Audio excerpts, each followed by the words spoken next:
Hi friends, കോട്ടയംകാരുടെ തരിമുട്ട കഴിച്ചിട്ടുണ്ടോ? നല്ല ടേസ്റ്റിയാ. ഇല്ലെങ്കിൽ ഇതിപ്പോൾ തന്നെ വീഡിയോ സേവ് ചെയ്ത് വെച്ചോ കേട്ടോ. മസ്റ്റായിട്ട് നമ്മളിതൊന്ന് ഉണ്ടാക്കി നോക്കേണ്ടതാണ്. നല്ല ടേസ്റ്റാ. വളരെ കുറച്ച് ചേരുവകൾ മാത്രമേ ഉള്ളൂ. Hi friends, welcome back. എല്ലാ കൂട്ടുകാർക്കും ഷിൽജി വ്ളോഗ്സിൻ്റെ ഇന്നത്തെ പുതിയ വീഡിയോയിലേക്ക് സ്വാഗതം. കുറേ നാളുകൾക്ക് ശേഷം ഞാൻ വീഡിയോ ഇടുന്നത് കേട്ടോ. എന്നാൽ വളരെ സിമ്പിളായിട്ടൊരു റെസിപ്പിയുമായിട്ടാണ് വന്നിരിക്കുന്നത്. എല്ലാ കൂട്ടുകാരും ആദ്യമായിട്ട് എൻ്റെ ചാനൽ കാണുന്നതെങ്കിൽ ഒന്ന് സബ്സ്ക്രൈബ് ചെയ്യാൻ മറക്കരുത്. അതിനടുത്ത് ആ കുഞ്ഞ് ബെൽ ബട്ടൺ ഉണ്ടല്ലോ, അതൊന്ന് എനേബിളാക്കി ഞാനിടുന്ന എല്ലാ വീഡിയോസിൻ്റെയും നോട്ടിഫിക്കേഷൻ നിങ്ങൾക്ക് ലഭിക്കുന്നതാണ്. അതുപോലെ ഫ്രണ്ട്സിനൊക്കെ ഒന്ന് ഷെയർ ചെയ്ത് കൊടുക്കണം. നിങ്ങളുടെ ഫീഡ്ബാക്കൊക്കെ അറിയിക്കണം കേട്ടോ. വളരെ സിമ്പിളായിട്ട് ഉണ്ടാക്കാൻ പറ്റുന്ന ഈ തരിമട്ട എങ്ങനെയാണെന്ന് ഞാൻ കാണിച്ചു തരാം. പുറം നല്ല ക്രിസ്പി ആയിട്ട് അകം നല്ല സോഫ്റ്റുമാണ്. ഒരുപാട് നാൾ നമുക്ക് സൂക്ഷിച്ച് വയ്ക്കാം. അതിന് വേണ്ടിയിട്ട് ഒരു ബൗൾ എടുത്താൽ ആദ്യം റൂം ടെമ്പറേച്ചറിലുള്ള 2 മുട്ട പൊട്ടിച്ചൊഴിക്കുന്നുണ്ട്. ഫ്രിഡ്ജിൽ വെച്ച മുട്ടയൊന്നും വേണ്ട കേട്ടോ, നോർമലായിട്ടുള്ള മുട്ട മതി. ഇനി ഇതിനകത്തോട്ട് നമ്മൾ പഞ്ചസാര ചേർത്ത് കൊടുക്കുന്നത്. നമ്മളെടുക്കുന്ന റവയുടെ അനുസരിച്ച് വേണം പഞ്ചസാര ചേർത്ത് കൊടുക്കാൻ. ഞാൻ എടുത്തിരിക്കുന്ന 1 കപ്പ് റവയാണ്, അതുകൊണ്ട് 1/2 കപ്പ് പഞ്ചസാര ചേർത്ത് കൊടുക്കുന്നുണ്ട്. ഇനി നല്ലോണം നമുക്കിതൊന്ന് മിക്സ് ചെയ്യാവേ. ഇത് ഇളക്കി കൊടുത്ത് ഈ പഞ്ചസാരയൊക്കെ ഈ മുട്ടയിലുണ്ടല്ലോ നല്ല ഒന്ന് അലിഞ്ഞു വരണേ. മെൽറ്റായി വരുന്ന സമയത്ത് ഓരോ ചേരുവകൾ ചേർക്കാം. എന്നാൽ ഒരുപാട് ചേരുവകളൊന്നുമില്ല, നമുക്ക് വേഗത്തിൽ ഉണ്ടാക്കിയെടുക്കാൻ പറ്റുന്ന ഒരു റെസിപ്പിയാണ്. ഈവനിങ് സ്നാക്കായിട്ടോ അതുപോലെ ബ്രേക്ക്ഫാസ്റ്റ് ആയിട്ടോ എങ്ങനെ വേണേലും ഇത് കഴിക്കാം. നല്ല കറുമുറ കഴിക്കാവുന്ന ഒരു സ്നാക്കാണ് കേട്ടോ. ഇപ്പം നമ്മുടെ പഞ്ചസാരയൊക്കെ മെൽറ്റായിട്ട് വന്നിട്ടുണ്ട്. ഇതിലോട്ട് ഞാനിനി ഒരു 3 ഡ്രോപ്സ് വാനില എസൻസ് ചേർത്ത് കൊടുക്കുന്നുണ്ട്. വാനില എസൻസ് നിർബന്ധമില്ല കേട്ടോ. എന്നാണെന്നറിയാവോ, ഇത് മുട്ടയുടെ ഫ്ലേവർ ഒന്ന് മാറി കിട്ടാൻ വേണ്ടി മാത്രമാണ് ഇത് ചേർക്കുന്നത്. വേണ്ടാത്തവർക്ക് ഇത് ഒഴിവാക്കാവേ. ഇപ്പം മുട്ടയും പഞ്ചസാരയൊക്കെ നല്ല മെൽറ്റായിട്ടുണ്ട്. ഇനി നമുക്ക് വാനില എസൻസും ചേർത്ത് കൊടുത്ത് ഒന്നുകൂടി മിക്സ് ചെയ്ത് കൊടുക്കാവേ. വളരെ കുറച്ച് ചേരുവകളും ചേർത്ത് ഇത്ര ഈസി ആയിട്ട് ഉണ്ടാക്കുന്ന ഈ സ്നാക്ക് ഉണ്ടല്ലോ, ആർക്കും എളുപ്പത്തിൽ ഉണ്ടാക്കിയെടുക്കാം. ഇപ്പോൾ നമ്മൾ എസൻസും ചേർത്ത് ഇളക്കിയിട്ടുണ്ട്. ഇനി നമുക്ക് കുറച്ചായിട്ട് റവ ചേർത്ത് കൊടുക്കണം. ഞാൻ 1 കപ്പ് റവയാണ് എടുത്തിരിക്കുന്നത്. 250 ഗ്രാം മെഷറിംഗ് കപ്പിലാണ് എടുത്തിരിക്കുന്നത് കേട്ടോ. ക്വാണ്ടിറ്റി കൂടുതൽ വേണ്ടവർക്ക് അതിൻ്റെ അനുസരിച്ച് മാറ്റി കൊടുക്കണം. ഈ സമയത്ത് ഞാൻ പഞ്ചസാരയ്ക്കകത്ത് കുറച്ച് ഏലക്ക പൊടിച്ച് ചേർത്തിട്ടുണ്ട്. ഏലക്ക നന്നായി ചേർത്ത് കൊടുക്കണം കേട്ടോ. അപ്പോൾ ഈ മുട്ടയുടെ ആ സ്മെല്ലൊക്കെ അങ്ങ് മാറിക്കിട്ടും. വാനില എസൻസും അതിന് വേണ്ടിയിട്ടാണ് ചേർക്കുന്നത്. ഇനി ഇത് നല്ലോണം മിക്സ് ചെയ്തിട്ട് നമുക്ക് കുറച്ചായിട്ട് നമ്മുടെ മെയിൻ ചേരുവയായ റവ ചേർത്ത് കൊടുക്കണം. ഈ സമയത്ത് 1 പിഞ്ച് ഉപ്പും കൂടി ചേർത്ത് കൊടുക്കുന്നുണ്ട്.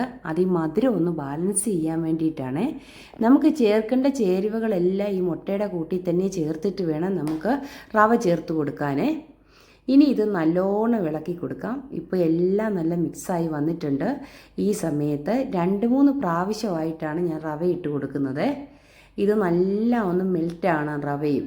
അതിന് വേണ്ടിയിട്ട് കുറച്ച് വെള്ളം നമുക്ക് ചേർക്കുകയേ വേണ്ട കേട്ടോ. കാരണം മുട്ടയുടെ ഈ വെള്ളം തന്നെ 1 കപ്പ് റവയ്ക്ക് കറക്റ്റാണ്. ഈ റവയൊന്ന് ഉതിർന്നും കൂടെ കിട്ടുമല്ലേ, അന്നേരപ്പോഴത്തേക്ക് ഈ വെള്ളമെല്ലാം അബ്സോർവ് ചെയ്യും. അന്നേരം പിന്നെ നല്ല കട്ടിയായിട്ട് നമുക്ക് കിട്ടുകയും ചെയ്യുവേ.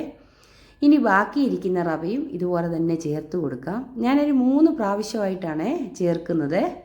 ഇനി നല്ലോണം മിക്സ് ചെയ്യാം. വെള്ളം കൂടുതലാണെങ്കിൽ മാത്രം കുറച്ചുകൂടി റവ ചേർത്ത് കൊടുത്താൽ മതി. ഈ മുട്ടയുടെ വെള്ളം മാത്രമേ ഉള്ളൂ കേട്ടോ.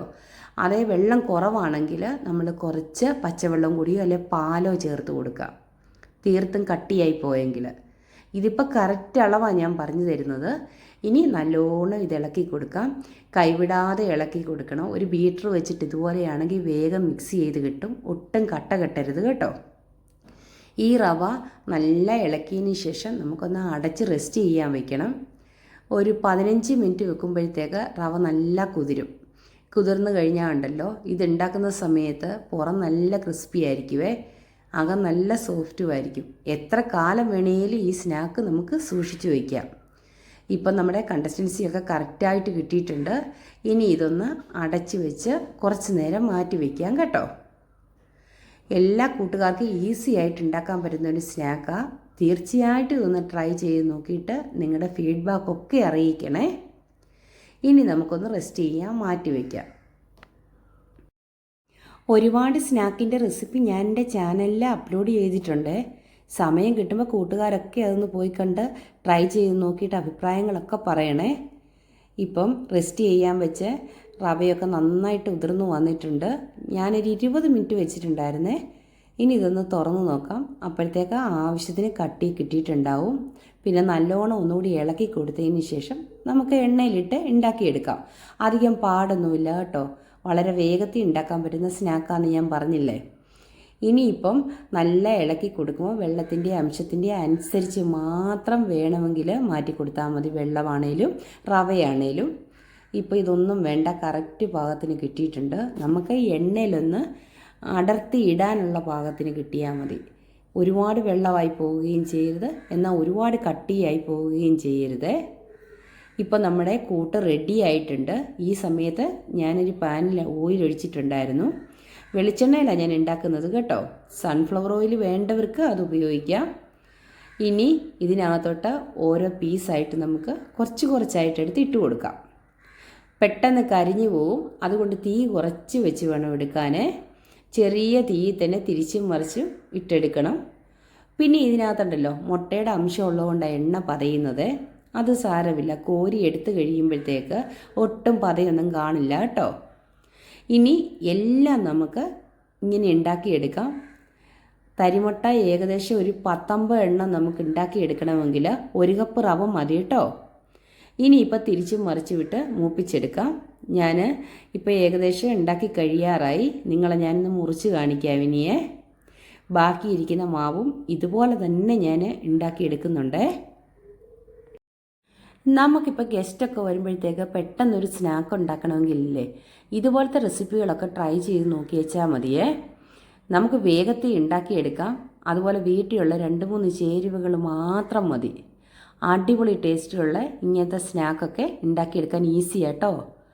ബാക്കിയിരിക്കുന്ന എല്ലാ മാവും ഞാൻ ഇതുപോലെ ഉണ്ടാക്കിയിട്ടുണ്ട്. പക്ഷേ ഇതിനകം നല്ല സോഫ്റ്റാണ്. പിന്നെ തീ കുറച്ചിട്ട് ഉണ്ടാക്കുന്നത് കൊണ്ട് ഒന്നും കരിഞ്ഞു പോകാതെ തന്നെ കിട്ടിയിട്ടുമുണ്ട്. അങ്ങനെ നമ്മുടെ തരിമുട്ട റെഡി ആയിട്ടുണ്ട്. എല്ലാം ഞാനൊരു സെർവിങ് പ്ലേറ്റിലേക്ക് മാറ്റിയിട്ടുണ്ട്. ഇനി ഞാനിതൊന്ന് മുറിച്ച് കാണിക്കാവേ. ഇനി ഈ കളർ വേണ്ട എങ്കിൽ നമ്മൾ വാനില എസൻസ് ഒഴിവാക്കിയാൽ മതി. അപ്പം ലൈറ്റ് യെല്ലോ ഷെയ്ഡി നമുക്ക് കിട്ടുവേ. ഇനിയിപ്പം ഇതിനകം കാണുമ്പോൾ നിങ്ങൾക്ക് മനസ്സിലാവും ഇതിൻ്റെ ടേസ്റ്റ് എന്താണെന്ന്. കുറേ നാളെന്ന് പറഞ്ഞു കഴിഞ്ഞാൽ നമ്മളൊരു കണ്ടെയ്നറിൽ അടച്ചു വെക്കുകയാണെങ്കിൽ 2-3 ആഴ്ച വരെ ഇത് കേടാകാതെ ഇരിക്കും. തരിമുട്ടാന്ന് കേൾക്കുമ്പോൾ തന്നെ ഒരു വെറൈറ്റി തോന്നുന്നില്ലേ? ഇതിൻ്റെ പുറം ക്രിസ്പി ആയിട്ടിരിക്കുന്നതുകൊണ്ടാണ് ഇതിനെ പേര് വന്നതെന്നാണ് തോന്നുന്നത്. കാരണം റവയല്ലേ ഇത്, ഈ ചേരുവ, അതുകൊണ്ടായിരിക്കും അങ്ങനെ വന്നത്. പക്ഷേ ആ പേര് പോലെ തന്നെ നല്ല രുചിയുമുണ്ട്. കണ്ടില്ലേ അതിൻ്റെ ആകം? നമ്മുടെ ഈ വെട്ട് കേക്കൊക്കെ കഴിക്കൂലേ, അതിൻ്റെ ഏകദേശം ഒരു ടേസ്റ്റാണ് വരുന്നത്. പക്ഷേ അതിലും ഒരു സോഫ്റ്റ് ഉണ്ട് കടിക്കുമ്പോഴത്തേക്ക്. ഇങ്ങനെ എല്ലാ തരിമുട്ടയും ഞാൻ ഉണ്ടാക്കിയെടുത്തിട്ടുണ്ട്. എൻ്റെ ഈ വീഡിയോ എല്ലാ കൂട്ടുകാർക്കും ഇഷ്ടപ്പെട്ടെങ്കിൽ ഒന്നുകൂടി പറയുക, ആദ്യമായിട്ട് കാണുന്നവരാണ് എൻ്റെ ചാനലൊന്ന് സബ്സ്ക്രൈബ് ചെയ്യാൻ മറക്കരുത് കേട്ടോ. അതുപോലെ നിങ്ങളുടെ എല്ലാവരുടെ വിലയേറിയ അഭിപ്രായങ്ങളൊക്കെ അറിയിക്കണേ. കുട്ടികളൊക്കെ സ്കൂൾ വിട്ട് വരുന്ന ടൈമിലൊക്കെ ഉണ്ടാക്കി വേഗത്തിൽ എത്ര തിരക്കുള്ളവർക്കും കൊടുക്കാൻ പറ്റിയ ഒരു തരിമുട്ടയായത്. അപ്പം നിങ്ങളുടെ എല്ലാ ഫീഡ്ബാക്കുകളും അറിയിക്കുക. ഞാൻ ഇനി ഇതിലും വെറൈറ്റി ആയിട്ട് കുറച്ച് ഡിഷുമായിട്ട് വരുന്നതായിരിക്കും. എല്ലാ വീഡിയോയും കണ്ടൊന്ന് സപ്പോർട്ട് ചെയ്യണം കേട്ടോ. അപ്പോൾ എല്ലാ കൂട്ടുകാർക്കും ഈ കുഞ്ഞു വീഡിയോ ഇഷ്ടപ്പെട്ട് കാണുമെന്ന് വിചാരിക്കുന്നു.